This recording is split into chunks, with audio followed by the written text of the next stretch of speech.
I'm very excited to be talking with Cheryl Koehn today.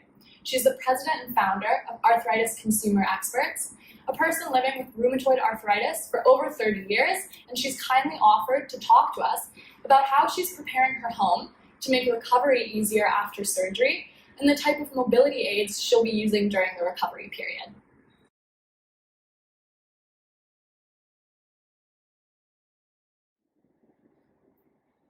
So just off to the side here, we have all of the tools that Cheryl will be using during her recovery time. And I'm just going to grab them and Cheryl can tell us about them. Sure. So the first thing I'm going to need post total knee replacement is this baby. It's pretty easy to operate. It collapses into this nice thin profile. But when I'm ready to use it, which I'm told is hours after I get back onto the recovery, like into my hospital room, or onto the ward, so they say, I'm going to be needing a walker. And I've learned through the OASIS program here in Vancouver, which is the class that everyone who's going to go through a total joint replacement, whether it's hip or knee, is given all of these great tips on what they're going to need post-operatively. So this will be my first friend. Maya at the end is going to direct you to quite a number of resources where you can watch videos of people using these correctly. So the intention of this is to just make you aware of what you're going to need post-operatively. So this is Mr. Walker or Ms. Walker, and I'm going to take my first steps with my new knee with this baby. Great. Yeah. Just one question I had. Yeah. I noticed you have a little name tag. Oh yeah, very important. Tag with your name everything you take to the hospital. Don't take valuables. They tell you have a friend bring them to you once you get in onto your ward where your room is, because they don't. They're busy taking good care of you, not necessarily your valuables. Taking nothing away from all of the great caregivers. But yeah, just tag everything with your name. So we just printed off little labels with my name and stuck them to an area where I wouldn't be touching it a whole lot. So that is Lady Walker. Perfect. Yeah. So and to make it collapse, even with someone with long-standing RA like me, is actually quite simple. You just push this little button to release the mechanism. So we'll put it over here.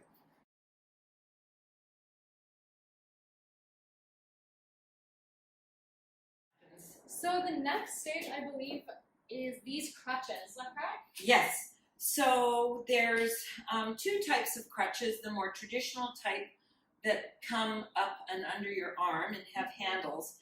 These are ones that are known as arm crutches.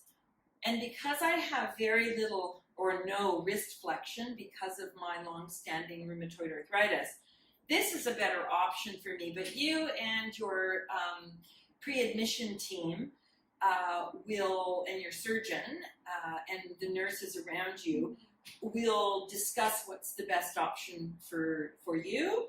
As I've said, I've got both of them tagged with my name. And this is what you graduate to. You go from Lady Walker to Lady Crutches, or Mr. Crutches, if you will. And this, once I take, I'm guessing, because I'm fit and have done all of my prehab pre-surgery, my goal is to be onto Lady Crutches very quickly, like within a couple of days. Oh, okay. I'll have the walker as backup if I need it. But this, I'm undergoing a single knee replacement. So a person going under a single knee replacement rather than a bilateral or both at the same time would likely move to these. I even have fancy reflectors so I can be seen at night. That's great. Yeah, so I really like it. So crutches stack. Do these come in different sizes? They do. Very good point, Maya. The walker, most of the things we're going to show you here are adaptable to height. I'm a tall string bean, so mine are almost at the fully extended version of the adjustments. But yeah, they're for people who are a little more diminutive in size, or medium size, or grande like me. Perfect. Yeah.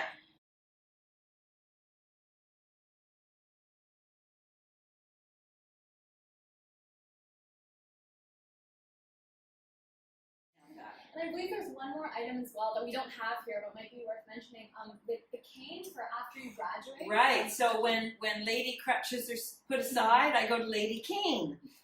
So I've already got that, and I've been practicing with it at home. Great. And that's been super useful, particularly up and down stairs. So the cane is the last step before freedom, before you get rid of all of the assistive devices. Hopefully you're able to get rid of them following surgery. So your cane, or you could have walking sticks, right? Which are actually quite fashionable these days. I'm over 50, so I figured, what the heck, I'll get a cane. But yeah, you can also use walking sticks after you use a cane. But those are anything that helps you with propulsion after you graduate from crutches would be helpful.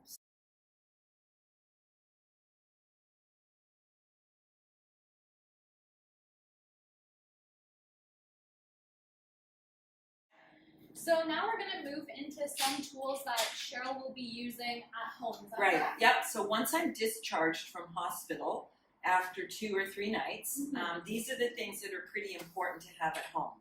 Okay, should we start with Yeah, let's start with that. So this is it's not a settee built for 2. It is called a bath transfer bench. And you can see that it has 4 legs, clearly, a seat that is off center. So this piece goes into the bathtub, and this piece is outside of the bathtub. And this is very useful for me. Obviously, personal hygiene is very important.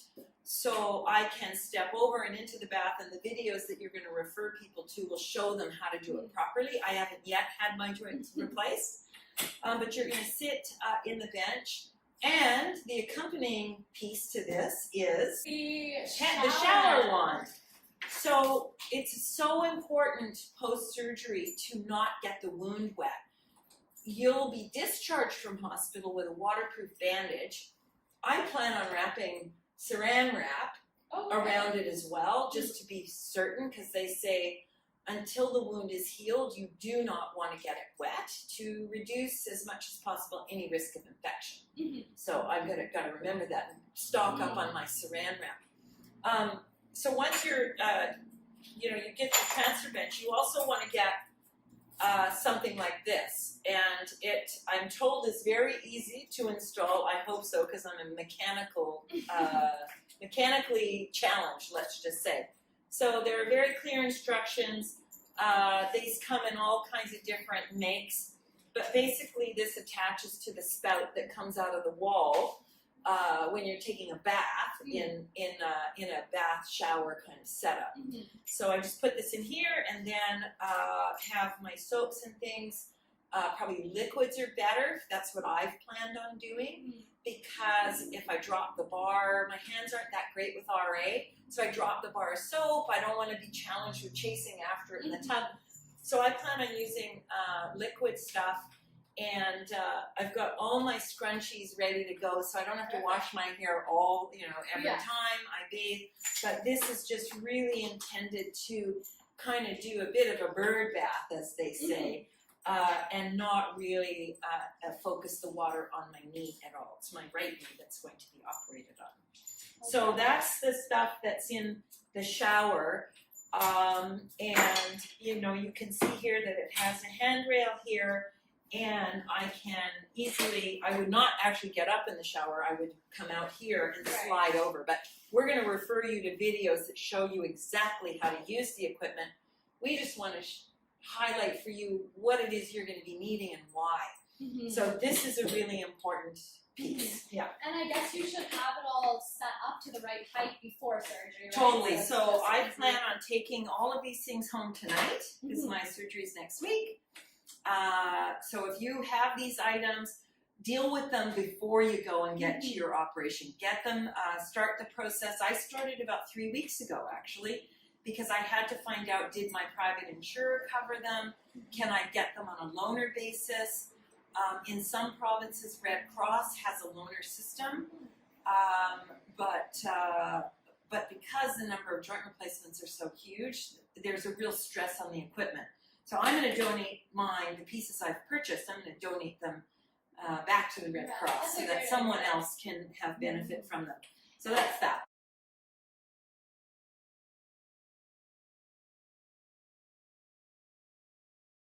We can't really leave the bathroom before we talk about a very essential item that you'll need post joint replacement surgery, and that's the raised toilet seat.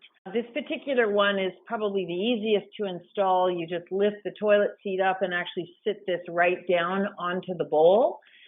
I have fairly good balance and other things around my toilet that will help me be stable when I sit down and get up. But there are, again, like for the transfer bench for the bathtub, there are a number of different models. If for someone who's older, maybe has less good balance, the model that most physios recommend and occupational therapists recommend is one that actually is on a stand and has handrails on both sides. So this is a really super easy to install one. They come in 4 to 5 sort of inches, and the resource video that follows this image of the raised toilet seat that I went ahead and purchased will give you resources and show you a number of different styles.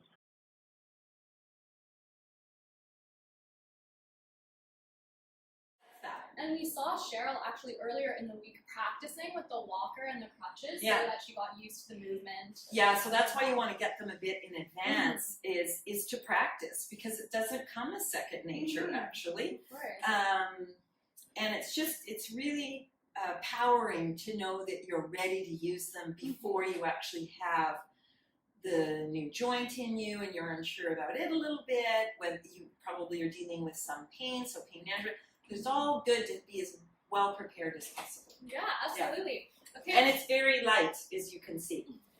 This last is something that I'm going to use in various places in my home. This is more commonly recommended for people who have hip replacement surgery or hip injuries, because it requires you from bending less at the hip, which is a bad thing post hip surgery.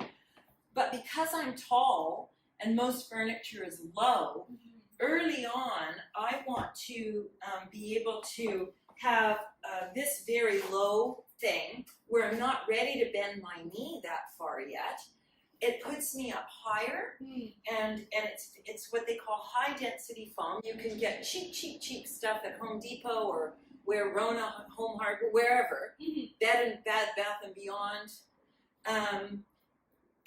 or at a pharmacy or medical supply place. You can even take this around when you're more mobile and you go to a friend's place for dinner. You don't want to have a struggle, take your cushion with you. So that's what this does, and you can see that I can now get up actually fairly easily, even with a knee that doesn't bend all that well anymore and is causing me a fair bit of pain.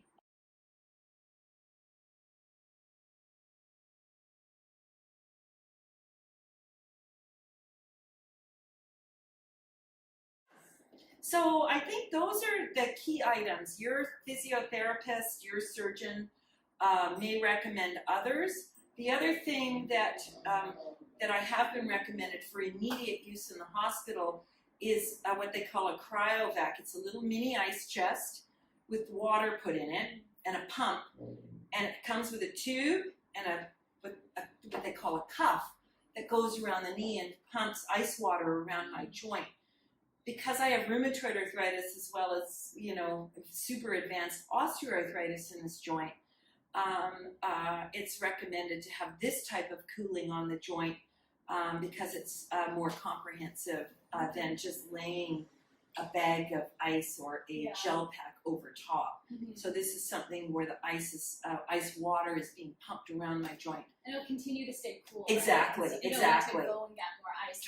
Totally. So for someone who has hand issues like we do, or arm issues, shoulder issues, this is a super easy thing. It is a little costly, so you want to check if your insurance covers it, or see if you can get one on a loaner basis.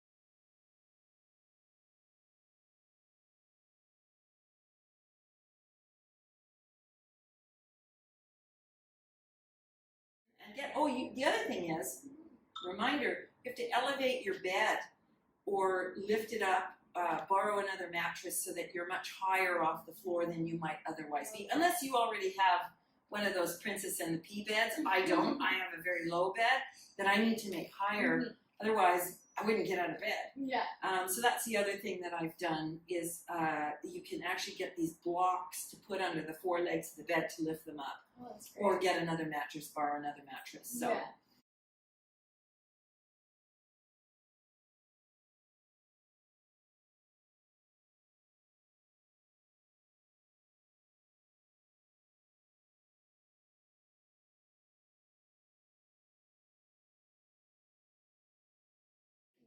Well, thank you so much for sharing this with us, Cheryl. Thank you, Maya.